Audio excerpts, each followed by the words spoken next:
things that has significantly changed my life is learning how to use food as medicine. I was once riddled with all sorts of ailments starting in childhood. By my 20s, I was sick all of the time. I remember hearing my husband, who was my boyfriend at the time, tell some of his friends that I had a weak immune system. He wasn't saying this to be mean. I was just having to cancel on yet another social gathering because I was sick. My immune system was weak. That was the truth. I would also get all sorts of diseases for long periods of time, taking me out for months. I started a straight up pertussis epidemic in my early 20s in the state of Utah. Literally, the health department was able to trace a lot of the outbreak back to me. And I remember having to get on the phone with them going over things like where I had been. I would get strep throat multiple times a year until they finally, took my tonsils out. I got mono so bad I was out for months. Even when I was not getting more glaring diseases, I would low level just not feel well, plagued with things like really bad headaches or constant feelings of dizziness or nausea. When I would get labs done, they didn't look very good. My labs looked terrible. I was told I had things like malabsorption. My blood pressure was so high by my late 20s that I remember the doctors looking at me so confused. They actually prescribed me blood pressure medication, which I never took. My spine was breaking down too. By my mid 20s, I was often waking up with neck pain so bad that I could hardly move. You know, where you have to do that move with your whole body. In addition to these physical ailments, I was also suffering mentally and emotionally. I had terrible anxiety and depression, complete up and down moods. I mean, feeling completely not okay within my own body. Everything in my life felt like a complete struggle, even basic things. I did not live easily. I was diagnosed with a whole array of things from physical to mental ailments. My friends and family would say things like, Erica's always sick. The suffering I went through in this area was so important. These were signs, signals, clues that would lead me back to a pathway towards wholeness. It would have been insane for me to think that I should feel good considering I lacked any proper knowledge on how to care for my own body. This is an area that many of us lack knowledge in, and so my journey began. One of the biggest questions I get on the topic of how to use food as medicine is, what's the best diet or food program? That is an impossible question to answer because it depends. It depends on so much. Who you are, what you're trying to heal, your genetic lineage, how old you are. I mean, I could go on and on. There is so much that goes into this. How much conflicting information do you hear out there?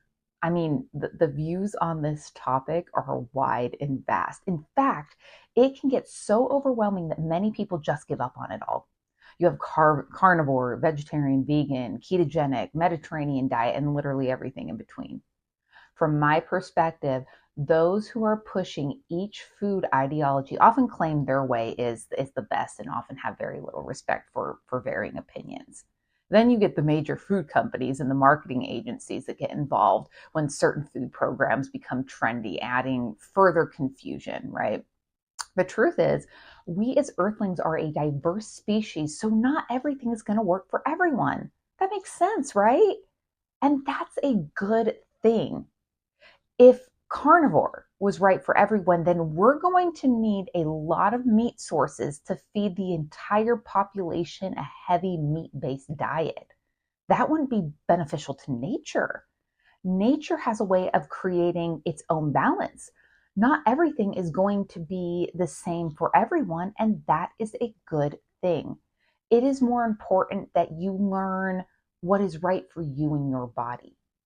You need to be your own case study. Now, we know that some things are just in general not healthy for almost everyone, but even within that statement exists a spectrum. You can take one commonly unhealthy habit and apply that to two different people and have that unhealthy action impact one of the people at a much higher degree than the other person. The same can be true with a seemingly healthy item. So, for example, I think a generally accepted statement is that fruits and vegetables are good for you.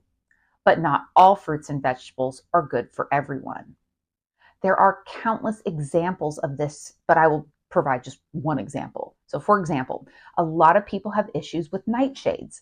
Nightshades are a group of plants. Tomatoes, potatoes, peppers, eggplants are all nightshades. Would I make a statement that nightshades are bad for you? No.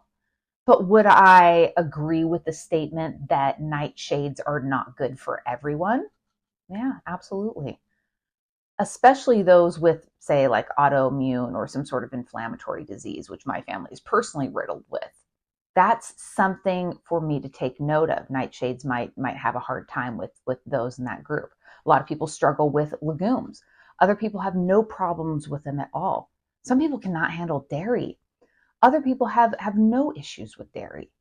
So here are just a few examples of something seemingly healthy not being healthy for all people. You can also put two people on the same food plan and have it very much benefit one person while making the other person feel awful. I've seen that. Our bodies also change and develop over the years.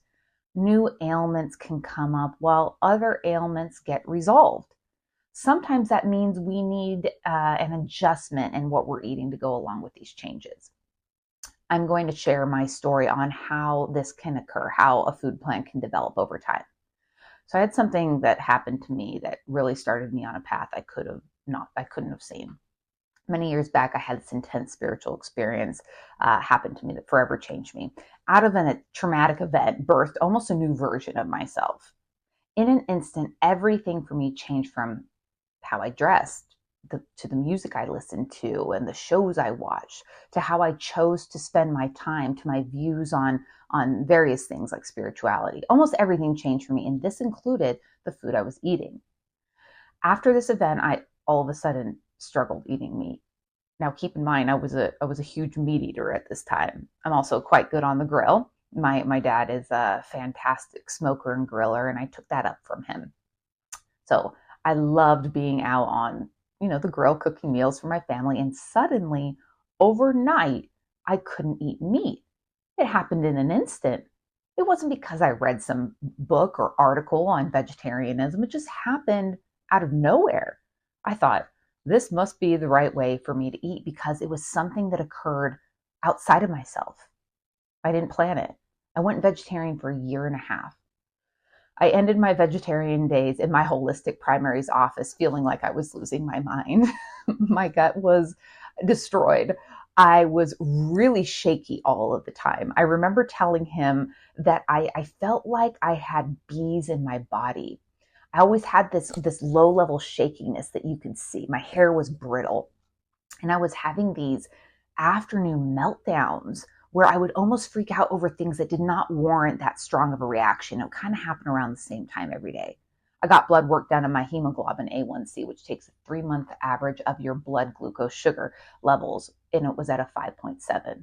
I remember my holistic primary doctor saying, enjoy diabetes. I never want to see my A1C that high ever again. He encouraged me to give up sugar completely for at least a period of time.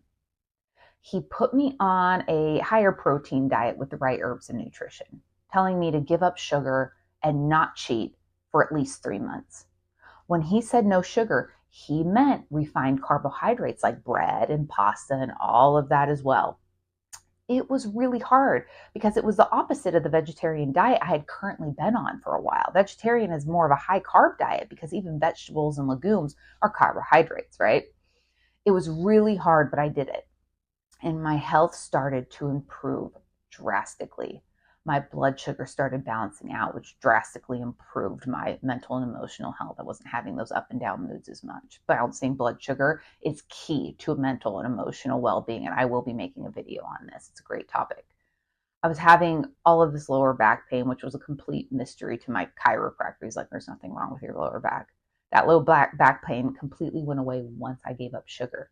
That low back pain was just an inflammatory response I was having due to my high carbohydrate vegetarian diet. I thought I was sleeping okay, but I didn't know what good sleep was until I gave up this vegetarian diet that I was on. I could go on and on. So much improved for me. Now, hear my point here. This is not to knock vegetarianism. That is not my point. I have definitely seen vegetarianism benefit some people for sure. I'm getting to my point of how to use food as medicine for the individual by sharing part of my story. So, what was it happened to me that suddenly made it to where I couldn't eat meat? Like, what was that? What was the point of that experience? Well, prior to me becoming vegetarian for a short period of time, I was eating a lot of farm factory cheap meat. I was eating and addicted to fast food. That defining event I experienced would made it almost impossible for me to eat meat, completely changed the way I ate meat. I realized how I ate meat and the type of meat I bought was very spiritual to me personally. This isn't some moral tangent, but rather an expression of what became meaningful and important to me personally. Today, I buy my meat from local farms. I have been sober from fast food for almost 7 years now. And yes, I use the word sober when I talk about me giving up fast food because that was very hard for me to get off of. Super addictive. The entire way I approached eating meat changed for me. Going vegetarian also quickly escalated my blood sugar issues, making me identify my insulin resistance much quicker. I think it would have taken me a lot longer for me to figure that out if I wasn't vegetarian for that time. My grandma, for instance, was a 90-pound type 2 diabetic. So this was another pattern I could see in certain family members of my family. So I moved from being vegetarian to a high protein diet. Being largely on a high protein diet for several years got me off sugar. Today, I still keep a very low sugar and low refined carbohydrate diet because that works for me and my body type. My carbs mostly come from vegetables and legumes with a little bit of fruit mixed in on occasion. It is not that I won't enjoy maybe bread or ice cream or potatoes on special occasions, but when I do, I will see a spike in my blood sugar. Having something one time on occasion is much different than me going off the deep end for multiple days, which I have been known to do at times.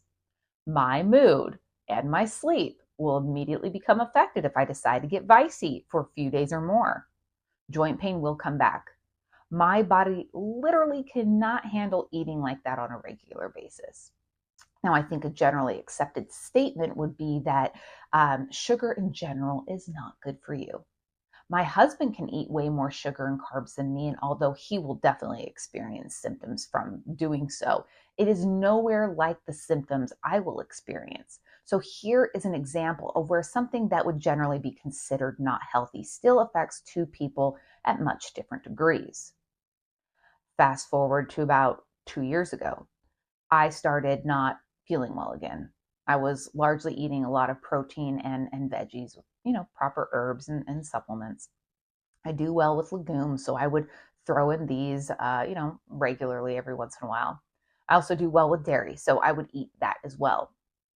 I was very much limiting refined carbohydrates and eating very little sugar most of the time. I was also juicing and having several smoothies per week. I moved across country and was under massive amounts of stress. I started putting on weight and noticing some hormonal fluctuations. Gut issues resurfaced. I got blood work done, and the test that came back that was out of balance was thyroid, but I caught everything super early. I was told by my holistic doctor to cut out dairy and even gluten. I did that and stayed on the high protein diet, but things actually got much worse for me, a lot worse. Cutting out dairy actually had a really negative impact on my emotional well-being, and my gut issues got worse, not better. Now, there are a lot of people I know who give up dairy and their lives improve drastically. A lot of people have issues or even histamine responses to dairy. That is not me today. This is another example of how one thing can have very different impacts depending, on the person. All of this was a sign that it was time to change my diet. I took a look at my symptoms and, having the knowledge that I have, decided to put myself into a certain metabolic state where I was burning fat for fuel instead of, carbs and sugar. This can be done by putting oneself into a state of ketosis. This is not the mainstream keto diet. Ketosis is a metabolic state that one needs to test for. A ketogenic food plan is more of a high fat diet that develops over time. Healthy fats like avocado, MCT oil, butter, certain cheeses, things like that. It is not a high protein diet, which many mistake it for. I started intensely studying how to kind of biohack my body, learning how to make high levels of things like beta hydroxybutyrate, learning how to drive my GKI, which is my glucose to ketone index, below a 3 once a week, and learning how to trigger things like autophagy and apoptosis. Any food plan I engaged in, I always do with the right herbs and nutrition and the proper use of the sun. I saw incredible results. I mean, incredible. And I have the blood work and data to prove that it worked for me. I even reversed things like wrinkles on my face and drastically improved my gut.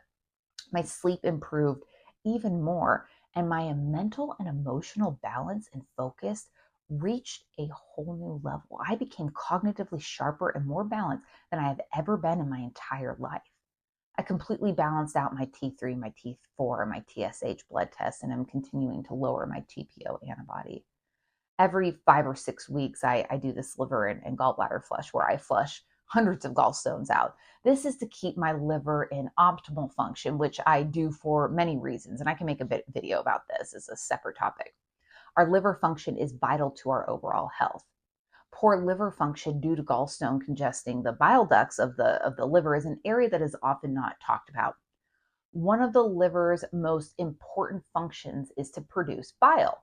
When bile secretion is inefficient, fat is not absorbed properly, and this causes an array of issues and illnesses. To help prepare for the flush, I limit food from animal sources a couple days prior to the actual flush. On the actual day of the flush, continuing for most of the day after, I do not eat any protein or fatty foods, which includes nuts, butter, avocado, and oil. This would make me ill during the actual flush. It is important that I save as much bile as possible for the liver flush, which is required to remove as many stones as possible from the liver and gallbladder. Eating fat or oil-containing foods would use up that bile and could render my liver flush ineffective. This means I'm moving back to a vegetarian diet for at least a couple days. But wait a minute, I said earlier that a vegetarian diet doesn't work for me and that I tend to practice currently a high-fat ketogenic metabolic state. It would seem that I am contradicting myself, but I'm not. I am trying to demonstrate how I use food as medicine. A vegetarian diet definitely does not work for me currently, long term, but can you see what I'm doing here? When one uses food as medicine, one might switch to something short term for a specific purpose. I save my bile by going vegetarian for a short period of time for the purpose of flushing as many gallstones as possible out of the liver and gallbladder. This will actually benefit my ability to absorb fat properly, along with many other things that will benefit me immensely as I go back to more of a high-fat food plan. Does that make sense? Can you see what I'm kind of doing here? So as a summary, going vegetarian got me to address the quality of meat I was choosing to eat and the spiritual aspect of the food I put into my body for me. It shined a light on my insulin resistance real quick that might have taken a lot longer to catch. Going on a high protein diet was so beneficial to me getting off sugar and moving into a low sugar, low refined carb diet. This high protein diet got me to see how much balancing my blood sugar played a role in my overall mental and emotional well-being.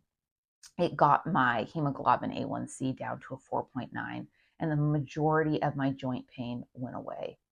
Most of my gut issues resolved themselves with this diet change as well. After a long period of time on a high protein diet, it started to become hard on my gut and new health ailments, mainly thyroid issues, arose, calling me to readjust what I chose to eat on a daily basis. My adjustments into more of a high fat diet that evolves over time got me to resolve my thyroid issues. This evolved into me practicing cyclical ketosis, the process of throwing myself in and out. So kind of ketosis, proper fasting, which you need to do that carefully, refeeding with the right herbs and nutrition, all under the light of the sun. Even though this is what I engage in on a daily basis, I will switch to a different food plan in order to achieve something specific, like my example of going vegetarian for a few days while I flush my liver and gallbladder of gallstones. Do you see what I'm doing with the personal example I provided? I was adjusting based on what was happening with me at each given time. I was taking other things into account, like realizing I was very sensitive to refined carbohydrates and sugar, even noting that my grandma was like a 90-pound type 2 diabetic. So paying attention to family patterns, even largely cutting out things like nightshades because I have a lot of autoimmune in my family. I was tracking patterns, noticing how things made me feel. I also didn't get married to any sort of food plan, knowing that the bodies change and evolve, possibly needing different things at different times in our life. So I needed to be flexible. Now, I left out a lot, as this is a huge topic. I know a lot about herbs and I'm a huge cook. So I incorporated my herbal knowledge into my cooking as well. I definitely supplement, which changes depending on what is happening in my life or what I feel needs to be worked on. Learning how to use food as medicine was not an overnight process for me. I have been self-studying this topic for well over a decade. A lot of the things I have taught myself are items that many of our great grandparents just knew. A lot of this stuff is just a lost art that many people used to just kind of commonly know. Many of the past generations knew what to cook for an individual suffering with various ailments. It is a lost art that we can easily get back. Those who understand how to use food as medicine will tell you that this is an ever flowering process of understanding, using yourself as your own case study. This is about getting in touch with yourself, learning and obtaining data on yourself. No one can heal you and understand you like you can heal yourself. Now, that doesn't mean we don't ever seek outside help from professionals, but there is a lot we can do on our own. I've been studying this topic for a long time and I'm a holistic herbalist, but I almost never treat people. I am more interested in teaching people how to do this stuff themselves so they can be less dependent on outside people and institutions if they so choose. So they can keep themselves and their families healthy by simply learning what various foods do to the body, what foods help or hinder them personally. For those who are interested in learning more, topics about this, you can visit my website, holisticearthling.com. Until next time, to thine own self be true.